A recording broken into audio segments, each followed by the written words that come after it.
Look what a riddle Ivan has set you, Rakitin shouted with obvious spite. He even lost countenance and his lips twisted. And the riddle is a stupid one. There's nothing to solve. Use your head and you'll understand. His article is ridiculous and absurd. And did you hear his stupid theory just now? If there is no immortality of the soul, then there is no virtue, and therefore everything is permitted. And remember, by the way, how your brother Mitenka, there's another nickname for Dmitri, right? How your brother Mitenka shouted, I'll remember.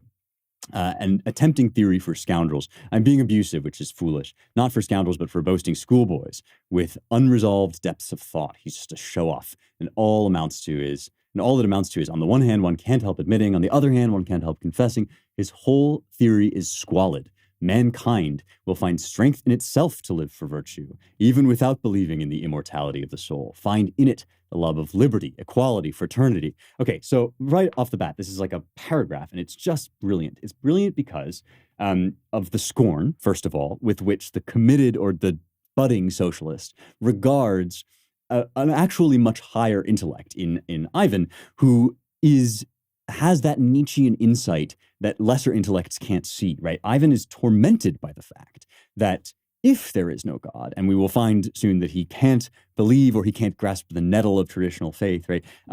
If there is no God, then there is no immortal judgment.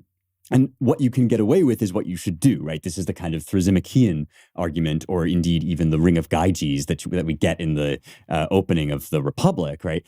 If there's no sort of consequence, and if there is no soul, then just do whatever you want, right? Just get the most that you can possibly get. You're living in nature. You are living in the material world of brute nature, which rewards the strong, right? Justice is nothing other than a desire, than the benefit of the stronger, as Thrasymachus argues, right? And as the Adeimantus and Glaucon will sort of begin to unpack, right?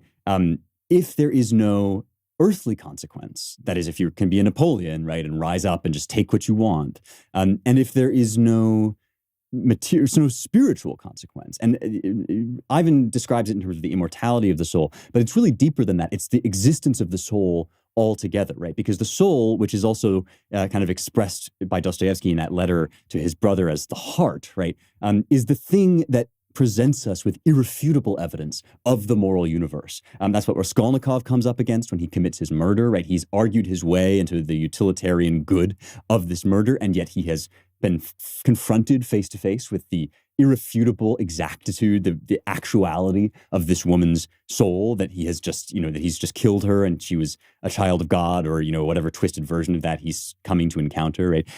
If that is an illusion, if that is a lie, and if there is no, God who created the soul, then that is kind of lost, right? That argument for being moral is kind of lost. And that's what Dostoevsky saw, right? And his response essentially was to seek a kind of morality or something, in place of morality that would look very radically different from the morality that's based on that conviction of the soul, that conviction of the moral truths that we encounter with the heart, right? He was looking for something other than that because he saw that morality, whatever else would exist, that morality couldn't cohere without God. That's what God is dead means. And that's what Ivan also sees. And Rakitin can't see it, right? Rakitin thinks we're just going to derive it from ourselves, right? Mankind will find strength in itself to live for virtue, even without believing in the immortality of the soul, finding it the love of liberty, equality, fraternity. These things are self-evident, right? The way that people talk about self-evidence now, as if things just drop out of the sky, right? These things are just, they're just common sense. And I've, of course, gone on and on about how that idea doesn't work. Nietzsche saw it doesn't work. Ivan sees that it doesn't work. And Dostoevsky, in the part of him that sees, all of the objections that Ivan sees, was tormented for a long time before he recovered the heart truths that Alyosha expresses.